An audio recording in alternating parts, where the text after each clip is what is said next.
जय गुरुदेव।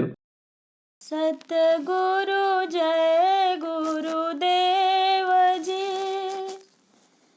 मोहे बल एक तुम्हार, तुम बिन हित अपना नहीं, तन मन धन संसार।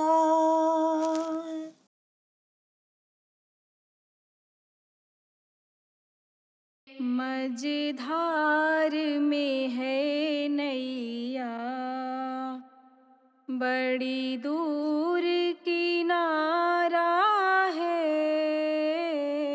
मझधार में है नैया, बड़ी दूर किनारा है। अब पार करो गुरुदेव जी, हम तेरे सहारे हैं। अब पार करो गुरुदेव जी, हम तेरे सहारे हैं। जिस ओर भी देखूं मैं, कुछ भी ना नजर आए। जिस ओर भी देखूं मैं, कुछ भी ना नजर आए।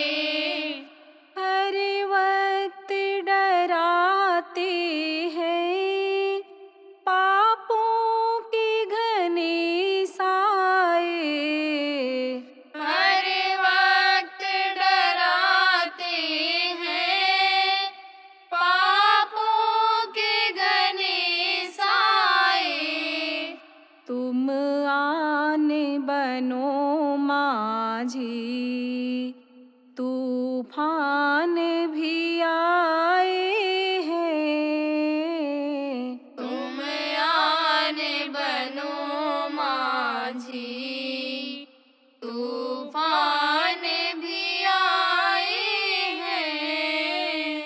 अब पार करो गुरुदेव जी, हम तेरे सहारे हैं।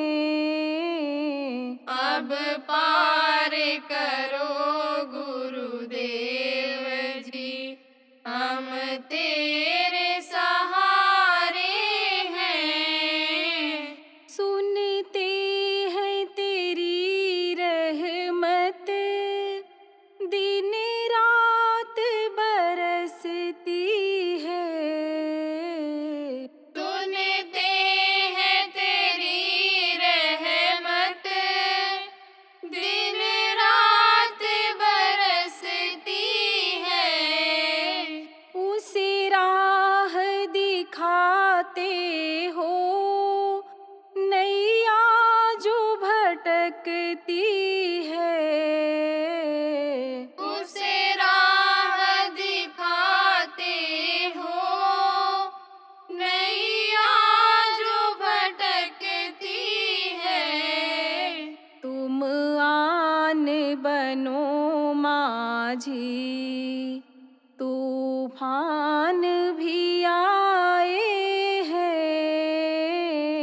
तुम आन बनो माझी, तूफान भी आए हैं। अब पार करो गुरुदेव जी, हम तेरे सहारे हैं।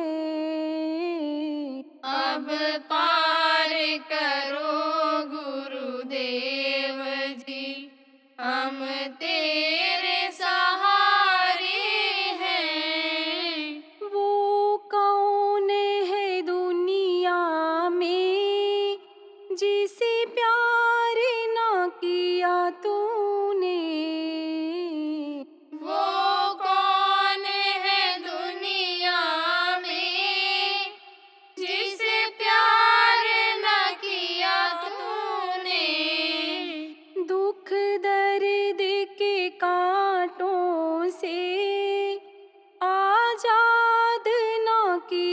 तूने, दुख दर्द के कांटों से आजाद न किया तूने। तुम आन बनो माझी, तूफान भी आए हैं।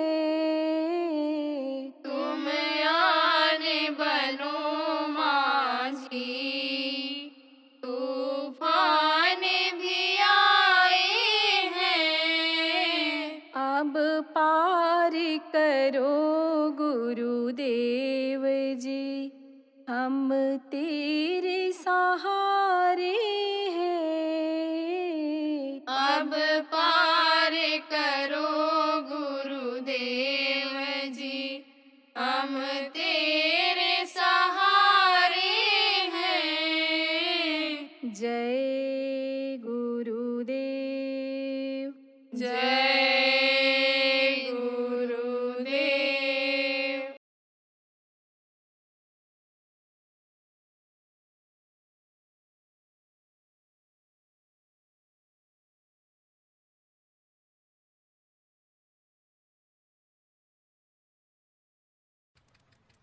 अपने लोगों को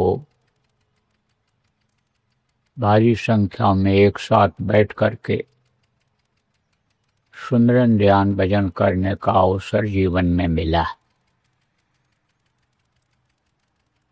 ये एक ऐतिहासिक समय रहेगा।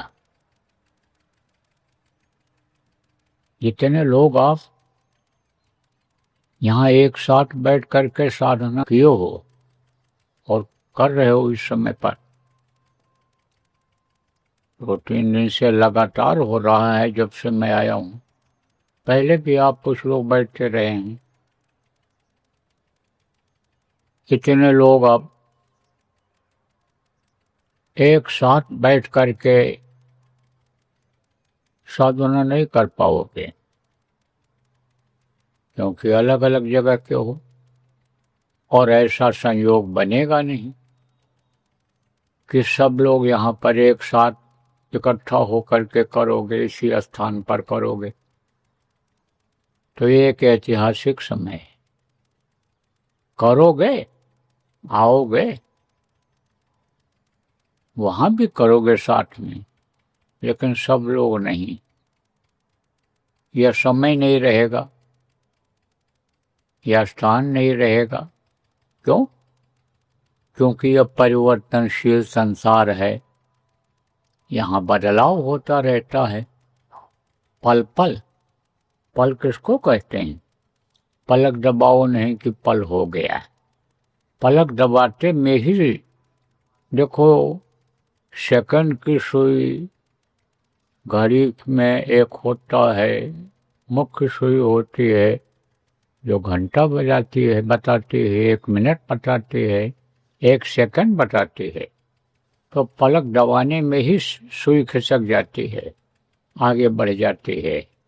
ऐसे ही ये पल पल जो है समय बदलता जा रहा है, परिवर्तन होता जा रहा है। उम्र इंसान को मिलती है, आयु मिलती है, श्वास मिलता है, लेकिन पल पल यह श्वास खर्च हो रहा है। इसीलिए कहा जाता है कि इस परिवर्तनशील संसार में अपने श्वासों की कीमत लगाओ। याद करो कि एक दिन मौत आएगी, क्योंकि यह मृत्युलोक है। यहाँ पर कोई अमर होकर आया ही नहीं। यहाँ पर तो जो भी आए वो सब दुनिया संसार से चले गए। इस पिंडलोक में, पिंडलोक किसको कहते हैं? जहाँ पर माँ के पेट में पहले पिंड बनता है, फिर हाथ पैर आँख कान मुँह बनते हैं, तैयार होते हैं। ये पिंडलोक है। इस पिंडलोक में अमर कोई नहीं। अब आप कहोगे कि देवता अमर होते होंगे। देव लोकों के भी यानी ये जिनको देवता कहा जाता है वो भी अमर नहीं। उनका भी समय है। अब ये जरूर है कि हमारे आपके शरीर का समय कम है, जैसे जानवरों के शरीर का समय कम होता है ऐसे आदमी के समय का कम होता है। उनका समय आपके समय से कई गुना ज़्यादा यानी बड़ा है। जब आप ये समझो कि 100 साल पूरा होगा तब उनका एक दिन होगा, किसी का यानी समझो कि उनका जब यानी 100 साल पूरा होगा तब उनका एक दिन, लेकिन उनका भी, इनकी भी आयु है। आप ये समझो वो खत्म होती है जब, तब उनको भी वो शरीर में जो रहते हैं उनको भी छोड़ना पड़ता है। तभी तो कहा गया ना, जानकार जो हुए हैं, संत हुए हैं, उन्होंने बताया है, कहा है कि वैद धनवंतरी मर गया, अमर रहा नहीं कोई, सुर नर मुनि जोगी यति, सभी काल वश होएं। वैद धन्वंतरी कौन थे? बहुत बड़े वैद थे, बहुत जानकारी थी। अरब के एक हकीम थे, तो अरब के बादशाह ने जब इनकी शोहरत को सुना, इनके प्रभाव को, इनके असर, इनकी योग्यता के बारे में जानकारी किया, तो पता चला कि बहुत बड़े वैद हैं। वो तो चेहरा देखते ही, नारी को पकड़ते ही बता देते हैं कि ये रोग है और उसका ये उपचार है, यह दवा है। जड़ी बूटी बता देते हैं, लोग पीस करके, पत्ता को पीस करके, पत्ते को उबाल करके पी लेते हैं, उससे फायदा हो जाता है। मालासन स्थिति में हो, मालासन किसको कहते हैं? बेहोशी में। बेहोश आदमी का कोई पता नहीं रहता है कि अब ये होश में आएगा कि नहीं आएगा। तो बेहोश जो होता है, मालासन होता है, वो भी उठकर खड़ा हो जाता है। और उनके यहाँ हकीम वो भी बड़े काबिल थे, तो उनको बादशाह ने भेजा। 6 महीना लगा उनको, आदमी को भेजा उन्होंने। किसने? हकीम जी ने। और कहा जाओ तुम ये चिट्ठी लेकर के इसका जवाब लेकर के आना, यह धन्वंतरी वैद्य को देना। लेकिन उसने कहा कि इमली के पेड़ के नीचे सोना, इमली की चटनी बनाना, रोटी इमली की लकड़ी से पका करके खाना। तो यहाँ तक 6 महीना समय लगा, उसका खून खराब हो गया।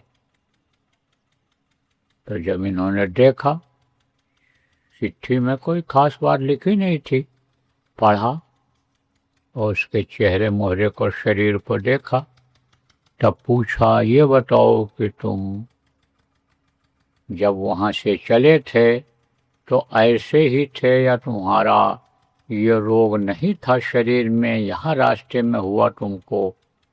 तब उसने कहा रास्ते में हुआ है। बोले कैसे हुआ? क्या कहा था उन्होंने चलते समय? तब कहा था कि इमली के पेड़ के नीचे सोना, इमली की चटनी बनाना, रोटी इमली की लकड़ी से पका करके खाना। ये समझ गए कि ये परीक्षा के लिए ऐसा उन्होंने कहा था, इसी का जवाब हमको दे देना चाहिए। तो चिट्ठी में जैसे उसने इधर उधर की बातें लिखी थी, वैसे इन्होंने भी लिख करके दे दिया और उसको बताया, अब तुम जाओ, नीम का दातून करना, नीम के पेड़ के नीचे सोना, नीम की पत्ती को खाना, नीम के लकड़ी को जला करके रोटी पका करके खाना। अब जाओ तुम। तो वहाँ तक पहुँचते पहुँचते बिल्कुल ठीक हो गए। तो देखा उन्होंने, चिट्ठी पढ़ा, देखा तो कहा, ये बताओ कि तुम बीमार तो नहीं हुए थे? तुम्हारे अंदर कोई रोग तो नहीं आया था? कोई चर्म रोग हो गया हो, उंगलियां टेढ़ी हो गई हों, उंगलियां कटने लगी हों, कुछ ऐसा तो नहीं हुआ था जिसको यानी कोढ़ कहते हैं, ऐसा तो नहीं हुआ था। तो उसने कहा हो गया था। बोले ठीक कैसे हुए? बोले ऐसे ऐसे ठीक हो गए। मान लिया उन्होंने। तो बहुत बड़े वैद्य हैं। दूसरे को बेहोश को होश में ला देते थे, लेकिन उनकी बेहोशी जब आई तो अपने को होश में नहीं ला पाए, उनको कोई होश में नहीं ला पाया और शरीर छोड़ना पड़ा। तो कहा सुर नर मुनि। सुर माने होते हैं देवता। देवता को भी शरीर छोड़ना पड़ता है और मृत्युलोक में आना पड़ता है मनुष्य शरीर में, कर्मों के अनुसार। अच्छा कर्म जब मनुष्य करता है तो स्वर्ग वैकुंठ पहुंच जाता है, और जब समय पूरा हो जाता है वहाँ रहने का, तब यहाँ फिर आना पड़ता है। तो सुर नर, सुर माने देवता, नर मनुष्य, सुर नर मुनि। मुनि किसको कहते हैं? ये जो योग साधना करते हैं उनको योगी कहते हैं। और मुनि भी यानी समझो कि वो जाप करते हैं। आप कहोगे जाप हम भी करते हैं, वो आपके जाप में और उन लोगों के जाप में अंतर है। आप सुमिरन करते हो, आपको जो नाम बताया गया उनके रूप को आप याद करते हो, और अगर ऐसा नहीं करते हो तो गलती करते हो। आप जिनके नाम को लो उनके रूप को याद करो। तो कहोगे कि रूप को कैसे याद करेंगे, वो कैसे नहीं याद करते हैं? देखो, वो रूप को देखे ही नहीं। जिनको देवता ये लोग मानते हैं, भगवान मानते हैं, उनको देखे ही नहीं है। तो देखेंगे तब तो यानी समझो ध्यान करेंगे उनका रूप का जाप करेंगे। और आप ध्यान किसका लगाते हो? कि जो दुनिया जब से बनी तब से हैं, ऐसे लोगों का आपको ध्यान लगाना बताया जाता है। तो आप तो ध्यान आराम से लगा सकते हो। जब माला को आप समझो फेरते हो उस वक्त पर, तो उसको कहते हैं सुमिरन। इसको कहते हैं सुमिरन और उसको कहते हैं जाप। तो तमाम तरह से जपता, अजपा जपता, यह सब जो तमाम जाप करते हैं लोग। और क्या करते हैं? ध्यान यही लगाते हैं। लेकिन ध्यान लगावें किसका लगावें? क्यों? क्योंकि कोई समर्थ गुरु ऐसे मिलते नहीं हैं कि जो उनका अंदर में दर्शन करा दें। तो बहुत से ऐसे लोग हैं कि जो योग साधना करते हैं और योग साधना में आगे बढ़ भी जाते हैं। कहाँ तक जाते हैं? जहाँ तक कि उनकी जानकारी होती है, उनके गुरु जहाँ तक के मिलते हैं वहाँ तक का रास्ता बताते हैं। जो साधना करते हैं तो वहाँ तक पहुँच जाते हैं। लेकिन ये समझो आपकी पहला स्थान जो बताया गया, सहस्रदल कमल झंझरी दीप, उससे आगे नहीं जा पाते हैं। बहुत कोशिश करते हैं लेकिन वहाँ तक पहुँच पाना मुश्किल होता है। तो ये वहीं पड़े रह जाते हैं, बहुत समय तक पड़े रह जाते हैं। और वहाँ पर जो है इनको याद आता है, वहाँ जानकारी हो जाती है कि हमको प्रभु तक पहुँचना चाहिए। हमको मनुष्य शरीर इस काम के लिए दिया गया था, तो लेकिन हम चूक गए। समर्थ गुरु को नहीं खोजे, सूरज सब योग की साधना हमने नहीं किया, नहीं तो हम पार हो गए होते। तो अंदर अंदर वो कुढ़ते हैं, अंदर अंदर उनको तकलीफ होती है। तो अब आपको समझने की जरूरत है प्रेमियों कि सुर नर मुनि योगी यति सभी काल वश हो। काल किसको कहा के? काल किसको कहते? काल भगवान किसको कहते हैं? जिन्होंने ये दुनिया बनाया, जिन्होंने इस हमारे आपके शरीर को माँ के पेट में तैयार किया, जिन्होंने ये 33 करोड़ दुर्गा, 10 करोड़ शंभु बनाए, जिन्होंने ब्रह्मा विष्णु और महेश को आद्या अष्टांगिनी जिनको कहा गया, ऐसे से संपर्क करके भोग करके और बनाया, ब्रह्मा विष्णु महेश को बनाया, इनका लोक बनाया। ये नीचे की रचना जिन्होंने किया उनको काल भगवान कहते हैं। कैसे किया, किस तरह से किया, कौन है ये, इसके बारे में जो नए लोग हो आपको बता दें। ये जो सबके मालिक हैं, जिनको सत्पुरुष कहा गया है, जो अकाल पुरुष जिनको लोगों ने कहा है, सतसाहब कहा है, राधा स्वामी का, हम आप जय गुरुदेव कहते हैं, जिनको वो सबके मालिक हैं। और उनके ये छोटे बेटा हैं, यानी ये उनके उतारे हुए उधर की शक्तियों के, यानी समझो 16 सूत्र जिनको कहा गया, उनमें सबसे छोटे हैं। तो इन्होंने तपस्या करके जीवों को मांगा था, और ये जो मसाला है जिससे ये चीज़ें बनाई गईं, उन्होंने मांगा था और उससे इन्होंने इधर की रचना किया। और रचना करके अष्टांगिनी, इनको अष्टांगी जिनको कहा गया, जिनका विभिन्न रूपों में अवतार हुआ, दुर्गा के रूप में, अन्य रूप में, जो यहाँ पर बाद में यानी मनुष्य शरीर में आई हैं, जो मतलब ये है कि जो लोकों में आई हैं उनको सौंप दिया। मुख्य रूप से जिनको माया कहा गया है उनको सौंप दिया इधर की व्यवस्था को, और खुद यानी समझो कि निर्गुण रूप धारण किया, यानी समझो अपने को निर्गुण ब्रह्म बताया, निरंजन नाम रखा, अलख निरंजन नाम रखा। कहा कोई देख नहीं पाएगा मुझको, मेरे पास मेरे बच्चे भी नहीं पहुंच पाएंगे। तो वो वहाँ पर अपना एक द्वीप अलग बना करके, एक स्थान बना करके, और वहीं पर बैठ करके अखंड तपस्या करते रहते हैं। अखंड किसको कहते हैं? जो खंडित न हो, बराबर ध्यान लगाते रहते हैं। किसका ध्यान लगाते रहते हैं? पिता का ध्यान लगाते रहते हैं। पिता कौन है? वही सत्पुरुष, उन्हीं को पिता कहा गया है, तो उनका ध्यान लगाते रहते हैं। वो बराबर दर्शन नहीं हो पाता हूँ, श्रापित हैं। श्राप का कारण यानी आपको पिछले सत्संगों में बताया गया है, आज बताने का समय नहीं है। तो उनका दर्शन आप समझो नहीं कर पाते हैं, लेकिन बराबर ध्यान लगाते रहते हैं, और उनका ध्यान कबूल भी होता है।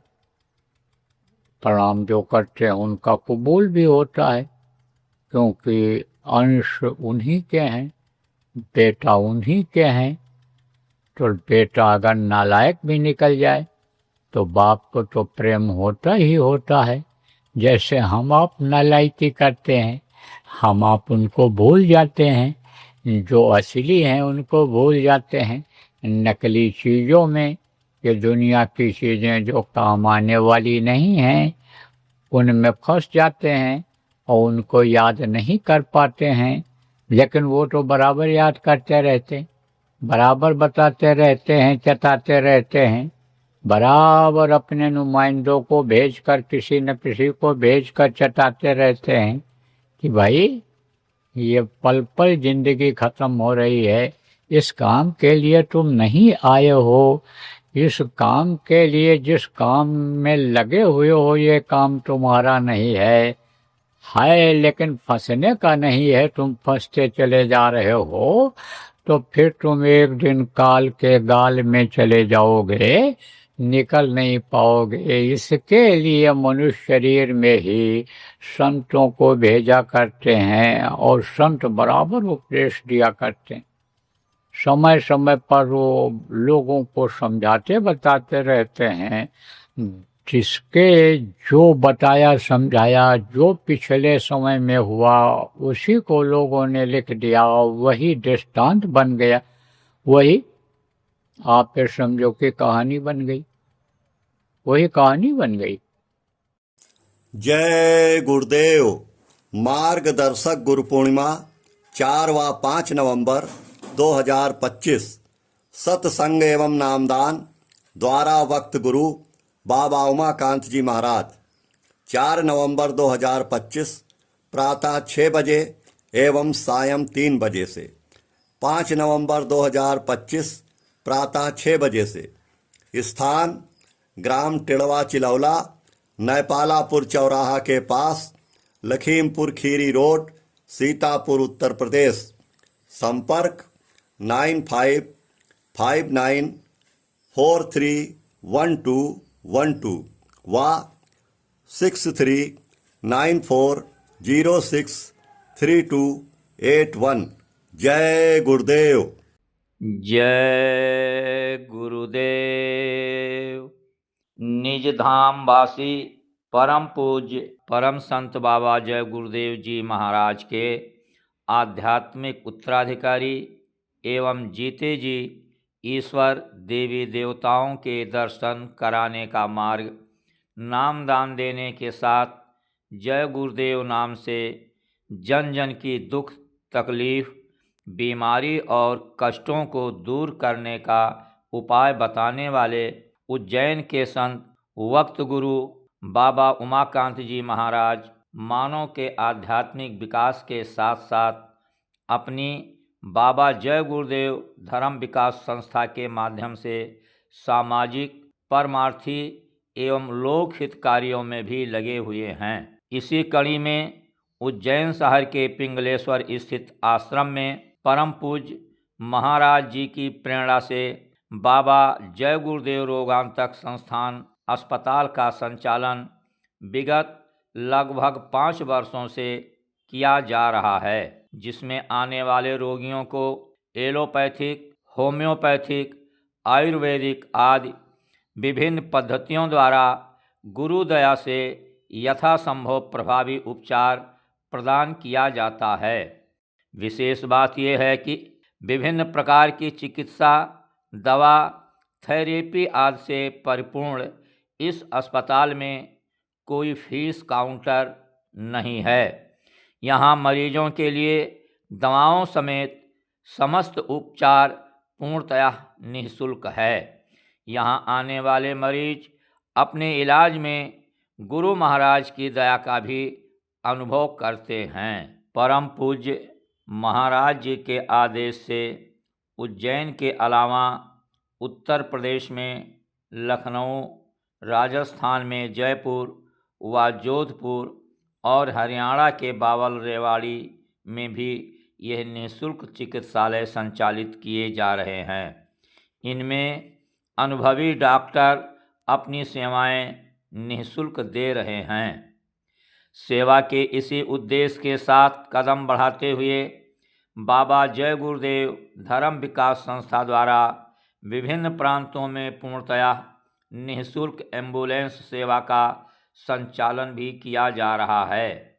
ये न केवल आपातकाल स्थितियों में मरीजों को अस्पताल पहुंचा रही है, बल्कि इनके माध्यम से संगत के चिकित्सक सेवादार दूरस्थ एवं ग्रामीण क्षेत्रों जहां चिकित्सा सुविधाओं की कमी है, वहां कैंप लगाकर लोगों की चिकित्सीय जांच, परामर्श एवं दवा वितरण की पूर्णतः निःशुल्क सेवा प्रदान कर रहे हैं।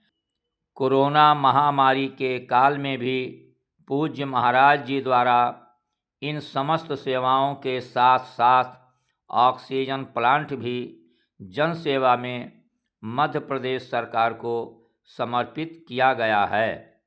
यही कारण है कि परमार्थ और आध्यात्म के लक्ष्य के साथ जन स्वास्थ्य सेवा कर रही इस संस्था में देश विदेश के लोगों का आगमन हो रहा है, जो यहाँ आकर पूज्य महाराज जी की दया एवं लाभ का अनुभव कर रहे हैं। जय गुरुदेव।